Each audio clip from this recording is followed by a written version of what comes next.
शिवाजी महाराज की जय. जय भवानी. जय शिवाजी. इथूनच आपण गड दर्शनाला आज सुरुवात करू. याच्या अगोदर तुम्ही रायगड किल्ला पाहिला असेल किंवा नसेल पाहिला, पण आज प्रत्यक्षात या रायगडाची भेट आणि मी गडाची ओळख करून देणार आहे तुम्हाला. सर्वप्रथम शिवरायांच्या पदस्पर्शाने पावन झालेल्या रायगडाच्या या पुण्य नगरीमध्ये तुमच्या पूर्ण ग्रुपचं मी प्रथम रायगडावर सहर्ष स्वागत करतो. माझी ओळख करून देतो. माझं नाव प्रदीप आहे अवगिरकर. रोपेच्या पायथ्याजवळ आमचं गाव आहे हिरकणीवाडी. तुम्ही गाईड कामासाठी वरती येतो. तुम्ही आज रोपेने वरती आलात ही रायगड किल्ल्याची ही बॅक साईड आहे. ही रायगडाची पाठीमागची बाजू आहे. पण हा रायगड किल्ला जर आपल्याला पायी चढून यायचंय तर गडाच्या समोरच्या बाजूने पाऊल वाटेचा रस्ता आहे. गडाला पायऱ्यात 2000 पायऱ्या त्या रायगडाला 3.5 किलोमीटरची पाऊल वाट आहे. पण गड चढून यायचं म्हटलं तर साधारण 1.5 तास लागतो. ती गडाची समोरची बाजू आणि रोपेने अवघ्या 5 मिनिटात वरती येतो. ही पाठीमागची बाजू आहे. या रायगड किल्ल्याची जर सरासरी समुद्र स्तरापासून हाईट पाहिली तर समुद्र सपाटीपासून हा रायगड किल्ला हा 2851 फूट उंच आहे. आणि पायथ्याशी जिथे गाडी पार्किंग केलं तुम्ही तिथून रायगडाची हाईट आहे 1375 फुटाची. जे गाडी पार्क केल्यानंतर 750 मीटर आपण वरती आलो. त्या अवघ्या 5 मिनिटांमध्ये या रोपेच्या साह्याने आणि किल्ल्याचं मूळ नाव जर पाहिलं तर याला इतिहासात रायरीचा किल्ला म्हटलं जायचं. मूळ नाव तर रायरी आणि रायरी नावाने ओळखला जाणारा हा डोंगर हा प्रामुख्याने जावळीच्या खोऱ्यामध्ये येतो. आणि आपल्याला जावळीबद्दल ऐकून वाचून माहिती असतं. हे जावळी खोरं प्रतापगडापासून चालू होतं. रायगडाच्या दक्षिण बाजूला प्रतापगड येतो. इथून 70 किलोमीटर गेलो तर प्रतापगड आणि प्रतापगडाच्या पायथ्यापासून रायगडाच्या उत्तरेकडे गेलो तर कोकण दिवा पाहायला मिळतो. आज तुम्ही फिरताय कोकणामध्ये. या कोकण परिसराचं शेवटचं टोक म्हणून कोकण दिवा. प्रतापगडापासून कोकण दिव्यापर्यंत रायगड किल्ल्याच्या चारी बाजूने व्यापलेला भूभाग. या भूभागाला पूर्वी जावळी प्रांत म्हणायचे. जावळीचं खोरं इतकं दाट होतं हे जावळी प्रांत की पर्यंत येत नव्हतं. प्रचंड जंगल म्हणून जावळी.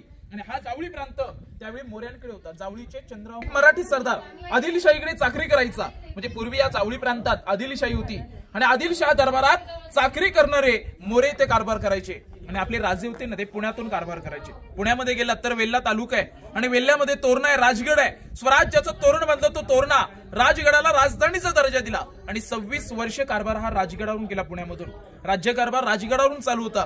पण शिवरायांची नजर होती जावळी प्रांतात. हा जावळी प्रांत जर स्वराज्यात असेल तर आपलं स्वराज्य दुपटीने वाढेल. स्वराज्याचा वाढता विस्तार लक्षामध्ये घेतला आणि जावळीच्या मोऱ्यांना प्रेमाने पत्र लिहिलं की जावळीचे मोरे आपण दोघे मराठे मोरे आपण एकत्र येऊ आणि आपलं राज्य आपण दोघे मिळून उभं करू असं प्रेमाने पत्र महाराजांनी मोऱ्यांना दिलं. पण जावळीचे मोरे हे उर्मट होते, गर्विष्ठ होते. राजांचं पत्र पाहून पत्राचा उलटा जबाब केला की तुम्ही राजे झालात कधी? स्वतःला राजे समजणारे तुम्ही कोण? तुम्ही कधी झालात राजे? या जावळी प्रांताचे खरे राजे तर आम्ही आहोत. याल जावळी तर जाल गवळी. उद्या यायचं असेल तर आजच या, अन्यथा दारुगोळा तोफखाना सज्ज ठेवू. म्हणजे महाराजांना चॅलेंज केलं मोऱ्यांनी. आणि राजांच्या लक्षात आलं की एक मोरी मराठी सरदार त्याला आपण प्रेमाने पत्र लिहिलं पण तो सरळ महाराजांना चॅलेंज करतोय. म्हणून महाराजांनी जावळीवर आक्रमण केलं आणि आक्रमणामध्ये मोऱ्यांचा भाऊ मारला होता हनुमंतराव मोरे.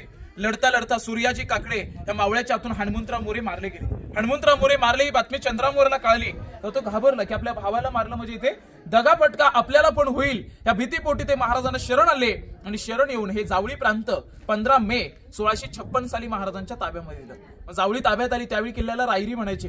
पण या रायरीची ओळख जर पाहिली तर 12व्या शतकापासून इतिहासामध्ये नमूद केलं होतं किल्ल्याला. रायरी, राजगिरी, जंबोदीप, तनस, रासिवटा, पूर्वेकडील जिब्राटर, नंदादीप, इस्लामगड, भिवगड, रेडरे, रायगड अशी नावं होती. 14 नावाने ओळखलं जायचं. रायगडाचं रायरीचं नामकरण रायगड केलं आणि रायगडाचं भाग्य उचललं. स्वराज्याची दुसरी राजधानी म्हणून महाराजांनी निवड केली. कारण रायगड किल्ला हा राजधानीसाठी का तर रायगड किल्ला राजधानीच्या दृष्टिकोनातून सेक्युलेटेड होता. रायगडाच्या चारी बाजूने सह्याद्रीचे कडे होते. सह्याद्रीच्या पर्वताने किल्ल्याला चारी बाजूने वेढलंय पण एकही सह्याद्री पर्वतरांग या रायगडाला अटॅच नाही, कनेक्टेड नव्हती, जॉईंट नव्हती. रायगड म्हणजे स्वातंत्र्य. एखाद्या कळीपासून गुलाब निर्माण होतो तसा एका दगडापासून हा पूर्ण रायगड निर्माण झालेला. म्हणून शिवरायांनी राजधानीचा दर्जा दिला आणि हिरोज इंदुळकर या हिरोज इंदुळकरांना हा गड बांधायला दिला. तर रायगड किल्ला बांधायला त्यावेळी 14 वर्ष गेले. 14 वर्षामध्ये या गडावर 11 तलाव कोरली, 84 पाण्याच्या टाक्या कोरल्या आणि दगडाच्या 350 इमारती बांधल्या. या इमारतींकडे पाहिलं तर आलेल्या शिवभक्ताला प्रश्न निर्माण होतो की आपण 2 पायाची माणसं आपण रिकामे येताना थकतो. इथे इमारतीला लागणारी दगड इथपर्यंत आणलीत कुठून? हा दगड खालून तर वरती आणणं शक्य नव्हतं त्यावेळी. हा दगड इथे निर्माण केलेला आहे. मग कशा प्रकारे निर्माण केला असेल तर गडावर 11 तलाव कोरली, 84 टाक्या कोरल्या आणि तलावांमधून टाक्यांमधून जेवढे दगड काढले तेच गडावर बांधकामाला यूज केले. म्हणजे एका दगडामध्ये 2 पक्षी मारले, पिण्यासाठी पाणी झालं आणि इमारतींना दगड इथेच मिळाला. हे बांधकाम पॅक करायचं म्हटलं तर आजच्या काळात आपण सिमेंट वाळू वापरतो, त्यावेळी याच्यामध्ये चुना, गुळ, सिसो वापरून हे बांधकाम पॅक केलं आणि याच्यावर ते पूर्वी छत होतं. सागाचे लाकडी खांब होते, लाल मातीचं पूर्ण बँगलोर टाईप छत होतं, मखमली पडदे, पैठणी कापडं, मशालीचा उजेड असायचा. मशाली पेटल्या की पैठणी कापडं लखलखायची, पडदे चमकायचे. कल्पना करा काय वैभव असेल.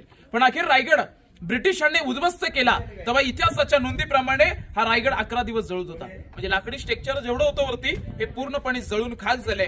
आज पाहायला मिळतील ती दगडाची आणि विटेची कामं. हे दगडाची बांधकामं ही शिवकाळातली आहेत. विटेचं पाहायला मिळतंय पेशव्यांनी केलेलं आहे आणि गड दर्शनाला आपण सुरू केलंय. ही बॅक साईड रायगडाची पाठीमागची बाजू. तुम्ही रोपेने वरती आला तर रोपे प्रकल्प आता 1996 मध्ये उभारला आणि रोपे प्रकल्पानंतर ज्या आपण पायऱ्या चढलो वरती, ह्या पायऱ्या आता बांधलेल्या आहेत, ह्या पूर्वीच्या पायऱ्या नाहीत. त्या 2007 मध्ये भारतीय पुरातन विभागाने पायऱ्या बांधल्या. पूर्वी या बाजूने यायला मार्ग नव्हता, आता रोपवे झाल्यामुळे त्या पायऱ्या बांधल्या. पूर्वी या बाजूने यायला मार्ग नव्हता, शांत वातावरण होतं आणि गडाची बॅक साईड म्हणून इकडे गार्डन होतं, बाग बगीचा. बागेमध्ये जाण्यासाठी हा गेट होता, ज्या गेटमधून आपण किल्ल्यात आलो. या गेटचं इतिहासात नाव आहे मेना दरवाजा. मेना म्हटलं तर मेन गेट नाही, मेना म्हणजे पालखीचा प्रकार. महाराजांच्या राण्या असायच्या, मेन्यामध्ये बसायच्या, सायंकाळ झाली की सूर्यास्त पाहायला पाठच्या बागेत जायच्या. येता जाताना मेन्यातून प्रवास म्हणून या गेटचं नाव दिलंय मेना दरवाजा. पण या मेना दरवाजापासून स्टार्ट झाली भिंत आहे, या आडवी भिंत पुढे पालखी गेटला एंड होते. मेना गेट पासून त्या पालखी गेट पर्यंत या भिंतीवर 6 दरवाजे आहेत. आपण पहिल्या दरवाज्यामधून आतमध्ये आलोय आणि आपल्याला इथे एक महाल पाहायला मिळतो. हा एका राणीचा महाल आहे. एवढ्या महालामध्ये फक्त एक राणी राहायची. अशा रचनेचे सेम टू सेम त्याच्या पुढे आणखी आपल्याला 5 पाहायला मिळतील. म्हणजे हा 1 आणि पुढे 5 असे 6 आहे तिथे. यांना राणी महालाचा भाग म्हणतात. छत्रपती शिवाजी महाराजांच्या राण्या होत्या 8. महाराजांनी 8 लग्न केली. सहीबाई, स्वैराबाई, सगुणाबाई, सकवारबाई, काशीबाई, लक्ष्मीबाई, पुतळाबाई आणि गुणवंता अशी राण्यांची नावं होती. पण रायगडावर 6 राणीमहाल पाहिले तर तुम्हाला पण प्रश्न निर्माण होईल की राण्या तर 8 सांगितल्या पण इथे महाल 6च आहेत, मग 2 राण्या राहायच्या कुठे? तर सईबाई राजगडावर राहायच्या पुण्यामध्ये.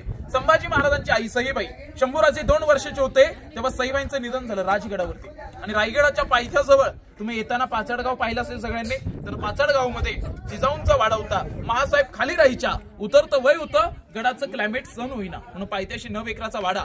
आणि आपल्या आईच्या सेवेला 3 नंबरची राणी पुतळा राणीसाहेब जिजाऊंच्या सेवेला राहायच्या खाली. सईबाई राजगडाकडे राहायच्या आणि पुतळाबाई जिजाऊंच्या सेवेला. उरलेल्या राण्यांचे महाल इथे पाहायला मिळतात. कोणची राणी कोणत्या महालात मध्ये राहत होती हे कुठे सांगत नाही इतिहासकार, पण मी पण सांगू शकत नाही की इथे कोणची राणी राहायची. इथल्या 6 महालांमध्ये 6 राण्या राहत होत्या म्हणून राणी महालाचा भाग. साईटून बांधलेली दगडाची उंच भिंत आहे, ही संरक्षण भिंत आहे. भिंतीच्या आतमध्ये 2 चौथरे आहेत. समोर हॉल होतं राणीचं, पाठी बेडरूम होतं, हवा खेळती राहायला कोपऱ्यामध्ये खिडकी आणि बाजूला 16व्या शतकातले टॉयलेट. राजांच्या काळामध्ये टॉयलेट होते. शास्त्रीय पद्धतीने दगडामध्ये कोरलेली ही टॉयलेट रचना आजच्या पिढीला पाहणं गरजेचं आहे. 16व्या शतकातले टॉयलेट पाहू आणि मग धान्य कोठार बघायला पुढच्या पॉइंटवर जाऊ. बोला पुण्यश्लोक छत्रपती श्री शिवाजी महाराज की जय. भवानी, जय शिवाजी.